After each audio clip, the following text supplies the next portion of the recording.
Hi, my name is Daniel. Welcome to my channel, Daniel's Bibliophagy.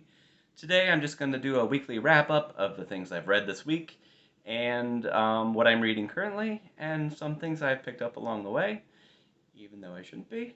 So, this week I've read 2 books and some comics. So, the first thing I read was an audiobook, and that was The Lovely Bones by Alice Sebold.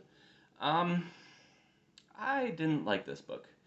Um, there were some interesting elements of the plot. It's about a girl who was lured into a cornfield by a really bad man, and there she was raped and murdered, and she finds herself awake in heaven now, and she looks down at her family and sort of watches them as they try to deal with the loss of her and trying to come to some sort of resolution. I didn't like this too much, mainly because the writing was a little stilted. It just lacked an emotional punch. I feel like the author was holding back.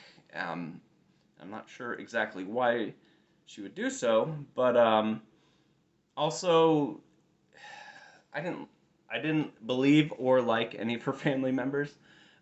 So they would go off and do things that seemed really out of character for a family in mourning. Um, the mother runs away, even though she has 2 other children. Apparently, she never wanted to be a mother, so she took the opportunity just to leave, have an affair, and run off. The father, while he does try to hunt down the killer, he goes about it in a very dumb way and ends up getting hospitalized due to a unfortunate mishap.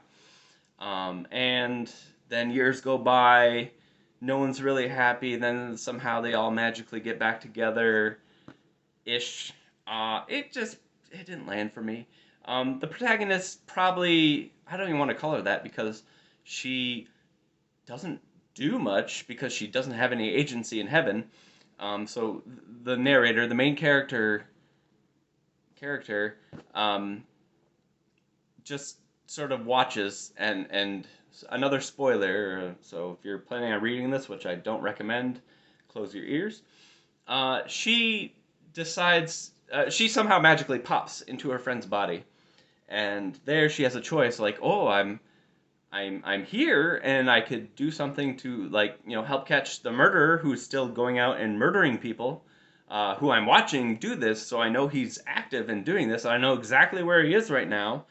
Um, or I could just, sleep with the guy I kissed in middle school, in my friend's body, which seems a little non-consensual. So it just she does it. She makes that decision, which is fine for a character, but at the same time, the narrator tries to make it sound like it's a really sweet moment, because she's choosing life, and no, she is not.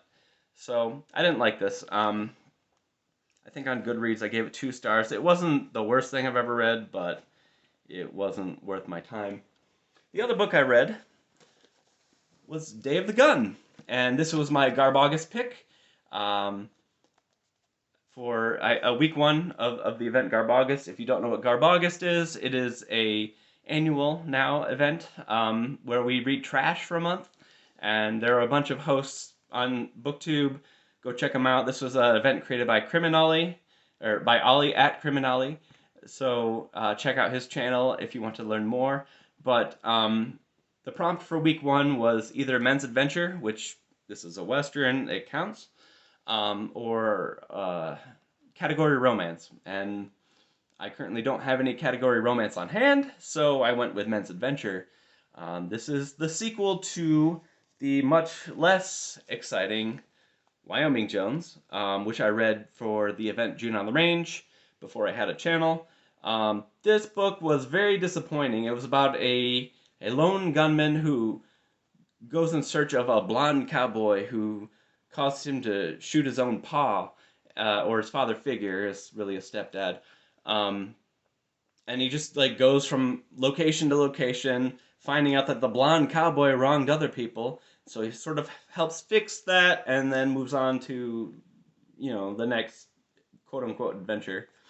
The same character's in the Day of Gun, but has a much smaller role, and I think that's really good for this book because he has the personality of a 2x4. So, Day of the Gun is about a town called Seret, which is where he ended up at the end of this one. But you don't need to read this. Don't worry about it. This was written the same year. I don't know why the quality was so much better. Maybe there were some time constraints here, but written in 1958. Just read this one and pretend it's a standalone. So the Day of the Gun, it's the little town of Seret woke lazily that morning, unaware it had a rendezvous with destiny. From the west, a wagon load of gold was nearing. From the east, 8 outlaws raced their nearly dead horses to keep a murderous appointment with that wagon. There were 12. From the north, a gentleman gunslinger rose into town on a magnificent stallion, and over the crest of the hills, Sani and his Comanche warriors waited, pledged to kill the white man. This book is really good. I'm not going to go into it blow by blow. If you want, you can check out Steve Donahue's channel. He read this for June on the Range, which is how it got on my radar. He sung the praises, and it's absolutely deserved. This is wonderful. There's a character called Miss. Oh, now I'm losing it. Miss Maggie, I think? Mrs. Maggie? Double checking real quick. Talks amongst yourselves. We'll just call her Mrs. Maggie. I think that's her name. Pretty sure that's her name. Mrs. Maggie is a wonderful character in this book. If this were a film, I think she should have been played by Irene Ryan, who played Granny from the Beverly Hillbillies. She is a woman whose family was wiped out by the Comanche, and she has like this John Wick vendetta against them. And she is the linchpin of this book. Let's just say that. This has some wonderfully trashy moments. When everything is going down, there's a lot of tension in this book, and it builds and builds and builds until it explodes. When everything's on fire, there's like random things are happening. Children are being pinned to the wall with arrows while they're burning alive. This woman is giving birth in the street, and then no one's there to help her, so she cuts the cord with a broken piece of glass. This is GarbAugust at its finest. Read it. Seek it out. It's not expensive. Highly recommend. So that was Day of the Gun. That was a big winner. I also mentioned I read some comics. One of them was upside down. SpiderMan Fake Red. This is a book, a manga, so it's read the opposite direction of what us English speakers are used to. The story and art is by Yusuke Osawa. And it's just a standalone Spider-Man adventure, not starring Spider-Man.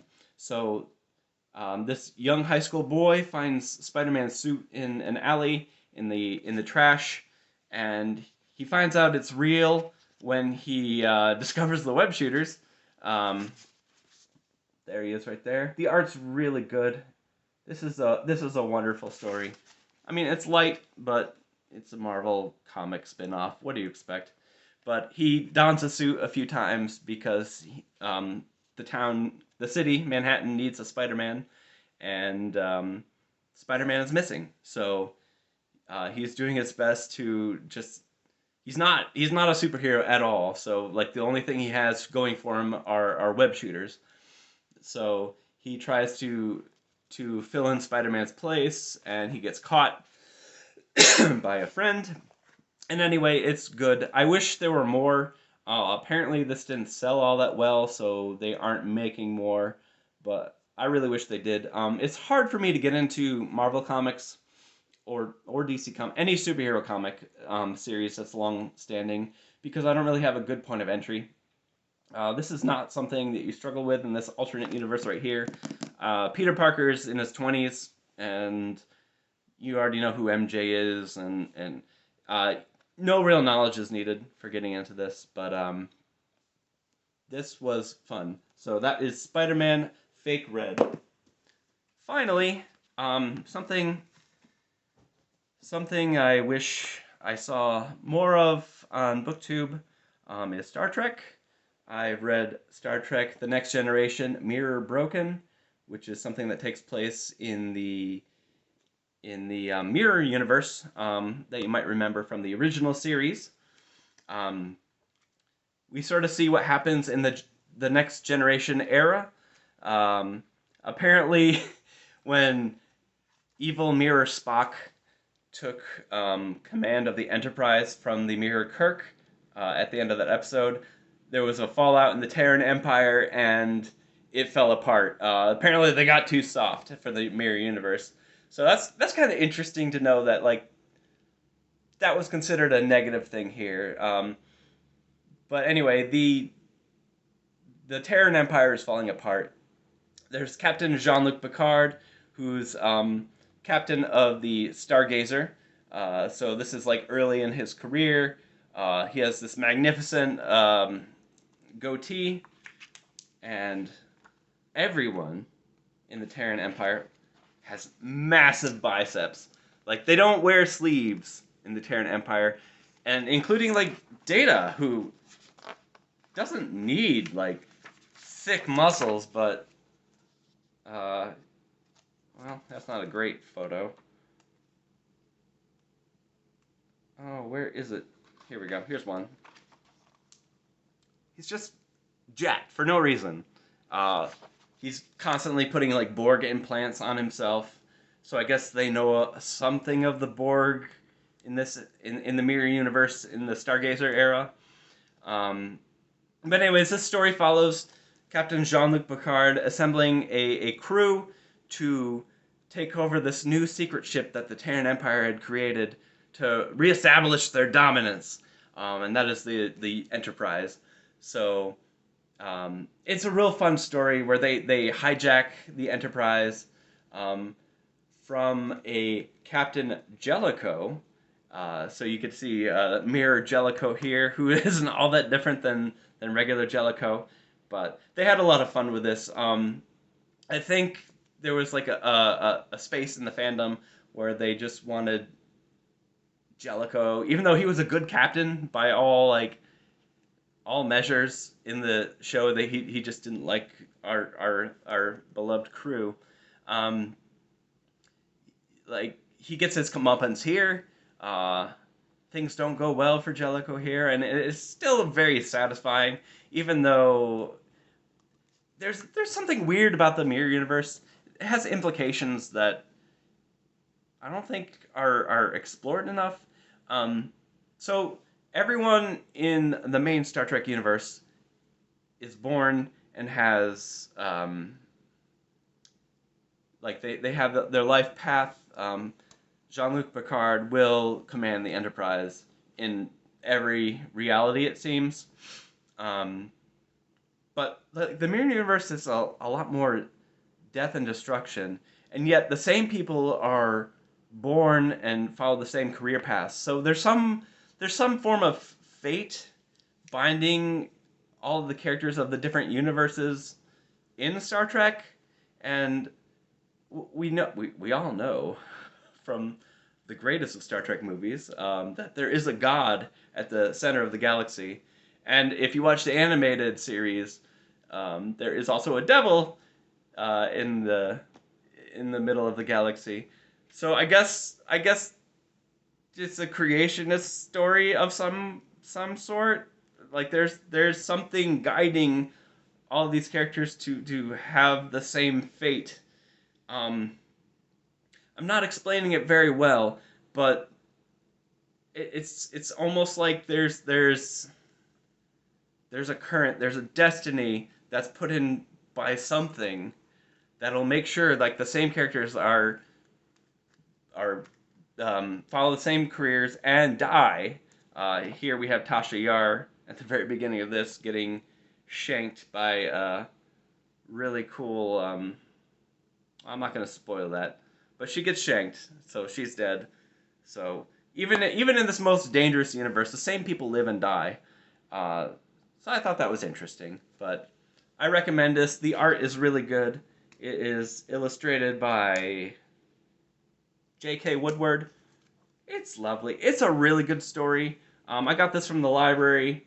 They even make Wesley Crusher cool, which is, I mean, Wesley Crusher. And Picard, for some reason, is an amazing fighter, which I guess you'd have to be in this version. But you get to see him suplex Riker to get him to join the crew because you have to manhandle everyone into submission. So this is good. I enjoyed this a lot.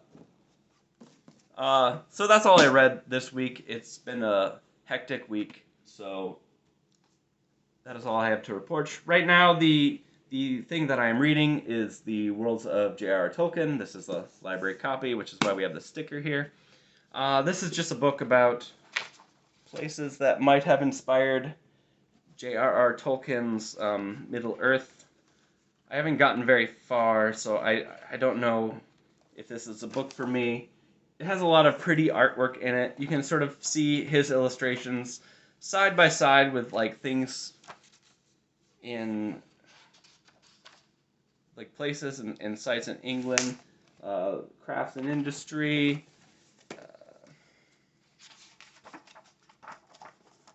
Just little like that's pretty. I don't know how much value I'm gonna get out of this book, but I want to give it a try. I want to enjoy it anyway. That's what I'm currently reading. I have some things coming up for GarbAugust. Next week is going to be when we're reading, what is it, Vintage Smut and Paperbacks from Hell. So we're gonna have fun. But some things I bought because I can't be trusted with a car when I'm going to get groceries near a bookstore. I got some things that I thought were interesting, so I'm just going to show them real quick, and then I'm going to sign off. Here are more candidates for GarbAugust, but I don't think I'll get to them. That is some Executioner books. The Executioner by Don Pendleton. There's like 500 of these. I got the earliest ones I could, because one of the prompts for GarbAugust is there a cigarette ad in the middle of the book? That is a bingo square on their bingo board. So all of these have their cigarette ad. So we got number 5, which is Continental, I can't read a mirror. Continental Contract. And then we have number 6. Are you number 6? I think so. The Assault on Soho. Nightmare in New York, number 7. And Chicago Wipeout. I heard these are fun. I want to actually read them in order because even with bad westerns, I need to go in order. I'm wired that way. That's why I can't just jump into comics. So I also got some science fiction. I've been collecting these hardcovers. This is the 1986 World's Best SF. Edited by Donald Wolfine. So I got the 1986, and these all have like plastic jackets on it, which is a bonus. The 1987 and the 1988. I was 3.